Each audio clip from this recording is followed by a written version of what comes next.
வணக்கம். இன்னைக்கு இந்த வீடியோவில் எதை பற்றி பார்க்க போகிறோம் அப்படின்னு பார்த்தீங்கன்னா, mall practice.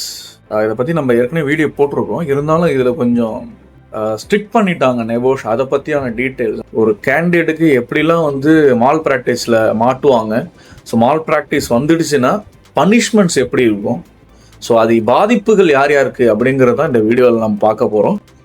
So welcome to Greenwell group channel. நான் உங்கள் ஜெயபிரகாஷ்.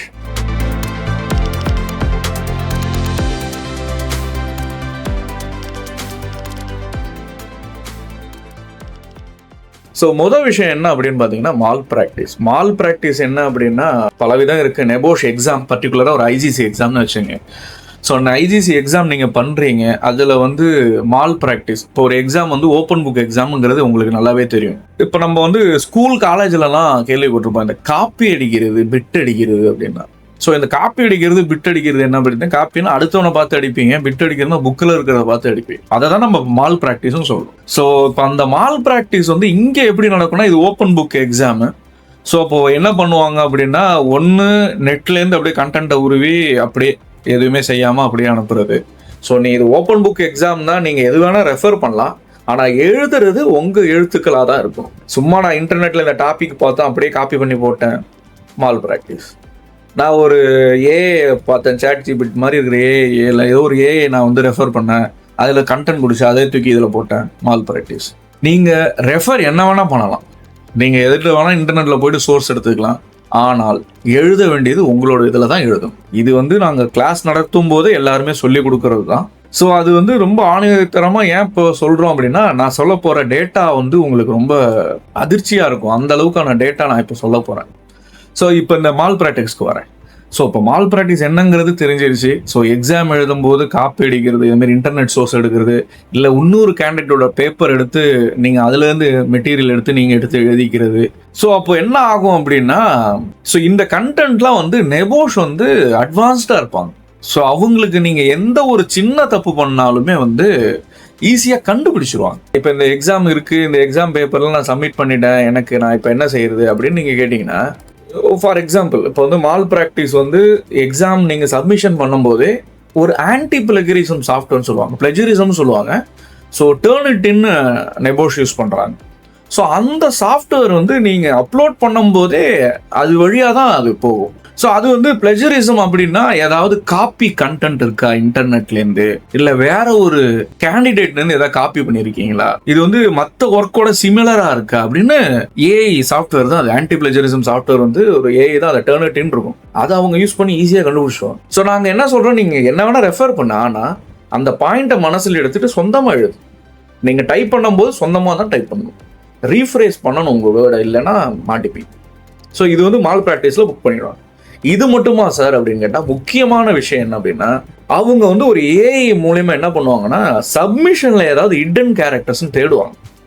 ஸோ அவங்களுக்குன்னு ஒரு லாஜிக் வச்சு அதுக்கெலாம் இருக்குது. நீங்கள் வேணால் கூகுள் போய் பாருங்கள், ஹிடன் கேரக்டர்ஸ் இன் சப்மிஷன்ஸ்னு போட்டு தேடி பாருங்கள், ஹவு டு ஃபைண்ட் ஹிடன் கேரக்டர்ஸ்னால் அதுக்கு ஏகப்பட்டது போட்டுருவாங்க. நீங்களாம் போய் பார்த்தீங்கன்னா தெரியும். ஸோ அவங்களாம் வெல் அட்வான்ஸ்டு, அந்த எல்லாமே ஏஐ ரிலேட்டடாக போயிடுச்சு. அது ஒரு ரிப்போர்ட் கொடுத்துரும்.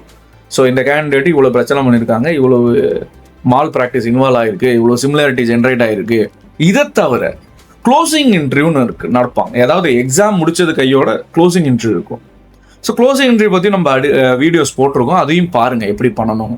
அந்த க்ளோசிங் இன்டர்வியூவில் என்ன கண்டுபிடிப்பாங்க அப்படின்னா, இப்போ இந்த கேண்டிடேட் தான் இந்த எக்ஸாம் எழுதியிருக்காரா இல்லையா, இல்லை வேற தேர்ட் பார்ட்டி வச்சு பண்ணியிருக்காங்களா, ஃபேக் சப்மிஷன் நடந்திருக்கா, இல்லை இன்டர்வியூவே ஃபேக் ஐடென்டிட்டியோட உள்ள வராங்களா, இல்லை யாராவது ப்ராக்ஸி இருக்காங்களா.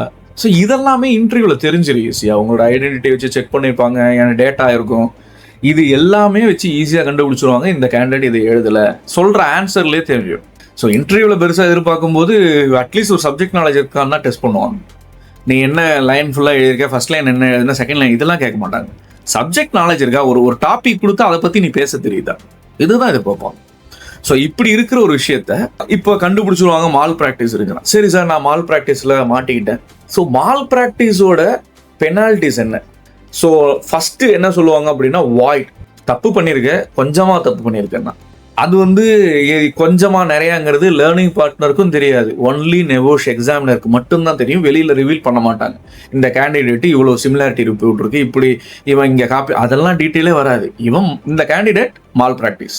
ஸோ அப்போ இந்த கேண்டிடேட்டை நாங்கள் இவர் ரிசல்ட்டை நம்ம வெளியில் விட மாட்டோம். அது பேர் வாய்டுன்னு சொல்லுவாங்க, வாய்ட் ஆஃப் ரிசல்ட்ஸ். ஸோ இந்த வாய்ட் ஆஃப் ரிசல்ட் நடக்குது அப்படின்னாலே அது உங்களோட ஒரு பிளாக் மார்க் மாதிரி தான். ஸோ நீங்கள் மறுபடியும் எக்ஸாம் எழுதணும், மறுபடியும் எக்ஸாமுக்கு ரெஜிஸ்டர் பண்ணி எக்ஸாம் எழுதி அந்த ப்ராசஸை நீங்கள் ஸ்டார்ட் பண்ணணும்.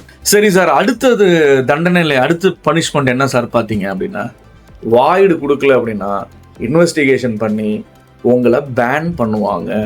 ஸோ லைஃப் டைம் பேன் இல்லை, ஒரு இயர்ஸ் ஆஃப் பேன் இருக்கும், 1 to 5 years பார்ப்பாங்க. இது அடுத்தது பனிஷ்மெண்ட்டில் கொஞ்சம் ஹை லெவல். மோஸ்ட் லெவல் என்னன்னா பேன் ஃபார் லைஃப் டைம். நீங்கள் எந்த ஒரு நெபோஷ் கோர்ஸுமே பண்ண முடியாது. ஸோ அப்போது தண்டனைன்னு பார்த்தீங்கன்னா வாய்ட், எக்ஸாம் ரிசல்ட் வராது. ஸோ நீங்கள் நான் வந்து எதுவுமே செய்யலை, நான் என்னோட சொந்தமானக்குன்னு நீங்கள் ஜஸ்டிஃபிகேஷன் பண்ணலாம், இன்வெஸ்டிகேஷன் நடக்கும். அதை அவங்க அக்செப்ட் பண்ணிட்டாங்கன்னா ஓகே, ரிசல்ட் ரிலீஸ் பண்ணுவாங்க. அதை அவங்க அக்செப்ட் பண்ணல அப்படின்னா உங்கள் ரிசல்ட் வராது. நம்பர் 1 தண்டனை லெவல் 1 ரிசல்ட் வராது, வாய்டுன்னு வந்துடும். ஸோ நெக்ஸ்ட் டைம் நீங்கள் அப்பியர் ஆகலாம், அந்த attempt waste. So level 2 ban பண்ணுவாங்க, இயர்ஸ் இல்லை மந்த் கணக்கில் பேன் பண்ணுவாங்க. நீங்கள் இன்னொரு 6 months எக்ஸாம் எழுத முடியாது, 1 year எழுத முடியாது, அந்த மாதிரி சொல்லிடுவாங்க. சரி, level 3 life time ban. So எப்போயுமே நீங்கள் நெபோஷ் பக்கமே போக முடியாது. ஸோ அது வந்து உங்களோட கரியரே பாதிச்சிடும். ஸோ அப்போது நீங்கள் மால் ப்ராக்டிஸ் போகிறதுக்கு முன்னாடி யோசிக்கணும்னு நினச்சாலே தண்டனை என்னங்கிறத யோசிங்க. ஸோ இதில் வந்து ஷுவராக நான் வாய்டு தான் லெவல் 1 தான் இருப்பேன், என் தப்பு அப்படின்னு நம்மளால சொல்ல முடியாது. எல்லாமே நெபோஷை டிபெண்ட் பண்ணி தான் இருக்குது. நெபோஷ் அதை ரிவீலும் பண்ண மாட்டாங்க. எந்த லேர்னிங் பார்ட்னர்கிட்ட போயிட்டாலுமே ரிவீல் பண்ண மாட்டாங்க. ஸோ இதுதானா சார் தண்டனை அப்படின்னு கேட்டிங்கன்னா, இதோட கொடுமை என்ன நடக்கும் அப்படின்னா, லேர்னிங் பார்ட்னரோட லைசன்ஸை கேன்சல் பண்ணுவாங்க. நான் லேர்னிங் பார்ட்னர் பற்றி கூட வீடியோஸ் நிறையா போட்டிருக்கேன். ஸோ அந்த வீடியோஸும் பாருங்கள். பிரான்ஸு, சில்வரு, கோல்டு லேர்னிங் அப்படின்னு ஸ்டாண்டர்ட் வைஸ் இருக்கும். நான் இதை பற்றி நான் ஒரு வீடியோவும் சொல்லியிருக்கேன். ஸோ அதையும் பாருங்கள். ஸோ அந்த ஸ்டாண்டர்டில் இருந்தாலுமே லைசன்ஸ் கேன்சல் பண்ணப்படும். ஸோ அப்போது ஒரு மால் ப்ராக்டிஸ் இன்வால்வ் ஆகிறீங்கன்னா நீங்கள் மட்டும் பாதிக்கப்படல, லேர்னிங் பார்ட்னரும் பாதிக்கப்படுறாங்க. ஸோ இது என்ன நடக்கும் அப்படின்னா, அந்த லேர்னிங் பார்ட்னர்கிட்ட நாளைக்கு அவங்க லைசன்ஸ் கேன்சல் பண்ணிடுறாங்க, அப்போ அவங்க சர்டிஃபிகேட்டுக்கு வேல்யூ இல்லைன்னு சொல்லிட்டாங்கன்னா என்ன செய்வீங்க? ஸோ அப்போது என்ன சொல்ல வரோம் அப்படின்னா, மால் ப்ராக்டிஸில் இன்வால்வ் ஆகாதீங்க. நீங்கள் ஸ்டாண்டர்டாக ஒரு நல்ல ஒரு இன்ஸ்டியூட்டாக பார்த்து சேருங்க. ஸோ அதுக்கு தான் நான் லெவல் ஆஃப் இது சொல்லியிருக்கேன். இப்போ நீங்கள் க்ரீன் வேர்ல்டு எடுத்துக்கிட்டீங்கன்னா நாங்களாம் கோல்டு லேர்னிங் பார்ட்னர். ஏன் கோல்டு லேர்னிங்கிறது ஒரு வீடியோ போட்டிருக்கேன். ஸோ அதை போய் பாருங்கள். ஸோ அந்த மாதிரி நீங்கள் ஸ்டாண்டர்டைஸ்டு ஒரு லேர்னிங் பார்ட்னர்கிட்ட போகும்போது உங்களோட ஸ்டாண்டர்ட்ஸ் நல்லாயிருக்கும். அவங்க வந்து சில இதை காம்ப்ரமைஸுங்கிற வேர்டே இருக்காது. ஸோ அவங்க வந்து மெயின் பர்பஸ் இப்படி தான் நீ பண்ணணும், எதுலையுமே காம்ப்ரமைஸ் பண்ணிக்க மாட்டாங்க. சரிங்களா? ஸோ அந்த மாதிரி நீங்கள் செலக்ட் பண்ணி ஜென்யூன் ஒரு அட்டெம்ப்ட் கொடுங்க. அதுக்கான தேவையாக அந்த லேர்னிங் பார்ட்னர்ஸ் கொடுப்பாங்க. அவங்களுக்கு அவ்வளோ சப்போர்ட் பண்ணுவாங்க எக்ஸாம் ரிலேட்டடாக. இப்போ நாங்கள்லாம் எல்லா விதத்துலையுமே கொடுப்போம்.